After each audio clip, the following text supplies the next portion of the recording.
నమస్తే. Today tomorrow presents అనగనగా ఓ అమ్మ కథ.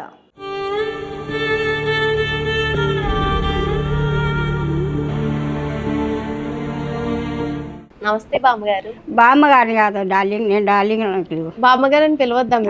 నాకు ఇష్టం ఉండదు అది. ఎప్పుడు పెళ్ళి అయింది మీకు? నాకు చిన్న వయసులోనే పెళ్ళి అయింది.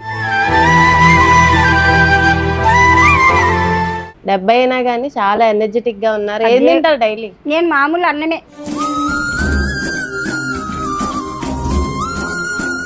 పాట గాజువాక పిల్ల మెంగాదులో లంగాదా, గాజువాక పిల్ల మెంగాదులో లంగాదా.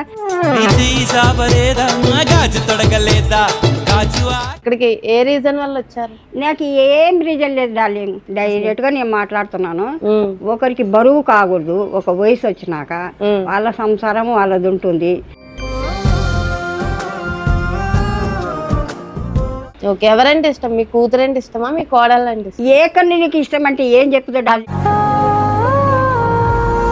మీరు వెళ్తూ ఉంటారు అక్కడ? వీలు పడితే అప్పుడు తీసుకుపోతుంటారు. ఒక 4 రోజులు ఉంచుకుంటారు, మళ్ళీ వదిలిపెట్టిపోతారు.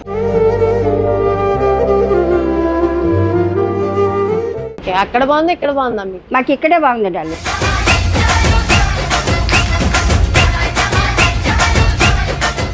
ఇటువంటి డార్లింగ్ లైఫ్ లో ఏదన్నా సాడ్ మూమెంట్ అంటూ ఉందా? ప్రతి ఒక్కరికి ఉంటుంది. కొందరు బయట చెప్పుకుంటారు, కొందరు లోపల.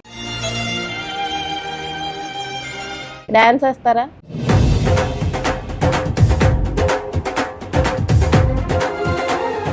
మరి ఎందుకు ఇక్కడ ఉండడం, వచ్చేయచ్చుగా, మాతో ఉండొచ్చుగా అని అన్నారా వాళ్ళు? అంటారు. నేనే ఉండను. బలవంతంగా తీసుకొచ్చి వదిలేయడం ఎలా చేస్తున్నారు? అటువంటి వాళ్ళకి మీరేం చెప్తారు? తల్లి మాత్రం మీకు మర్చికదు, కానీ మూర్ఖులు వాళ్ళు. ఏం చెప్పాలి నేను వాళ్ళకి? ఏం చెప్పేదందుకు మనకు కుదరదు. తల్లి బరువు అవుతుంది వాళ్ళకు. పిరికడ అన్నం కదా, మిమ్మల్ని కని పెంచి పెద్ద చేసి మేము ముడ్డి గడిగి మీరు అన్ని సౌకర్యాలు మేము చేసుకున్నాక మీకు తల్లి పిరికడ అన్నం పెట్టాలి. అది ధర్మం. అది మనకు రేపొద్దున మీ పిల్లలు కూడా అట్లే చేస్తారు కదా.